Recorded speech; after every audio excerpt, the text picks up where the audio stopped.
ഈ 2026-ൽ തമിഴ് സിനിമയിൽ സീക്വൽസ് ആയി റിലീസാകാൻ പോകുന്ന 5 സിനിമയെ കുറിച്ച് ഈ വീഡിയോയിൽ നോക്കാം. അതിനു മുമ്പ് നല്ല മൂവിയെ കുറിച്ച് അറിയാൻ നമ്മുടെ ചാനൽ സബ്സ്ക്രൈബ് ചെയ്യൂ. 5-മത്തെ മൂക്കുത്തി അമ്മൻ 2 നയൻതാര ലീഡായി നടിച്ച് ഡിവൻ ഫാന്റസി സിനിമയായി വരാൻ പോകുന്നു.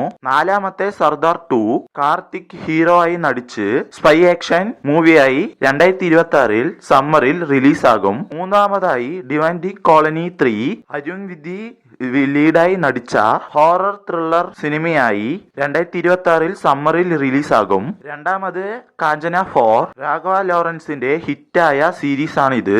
ഈ സിനിമയുടെ ഷൂട്ടിങ്ങും 75% കഴിഞ്ഞു. 2026-ൽ അവസാനം ഈ സിനിമയെ നോക്കാം. ഫസ്റ്റായി നമ്മുടെ ജയിലർ 2 ആക്ഷൻ ത്രില്ലർ സിനിമയായി സൂപ്പർ സ്റ്റാർ രജനീകാന്ത് ഹീറോ ആയി വരുന്ന സിനിമ 2026-ൽ ജൂണിൽ നമുക്ക് റിലീസാകും. ഇങ്ങനെ 2026-ൽ റിലീസാകാൻ പോകുന്ന 5 സീക്വൽ സിനിമകളിൽ നിങ്ങൾ വെയിറ്റ് ചെയ്യുന്ന സിനിമനെ കമന്റ് ബോക്സിൽ കമന്റ് ചെയ്യാൻ മറക്കരുത്.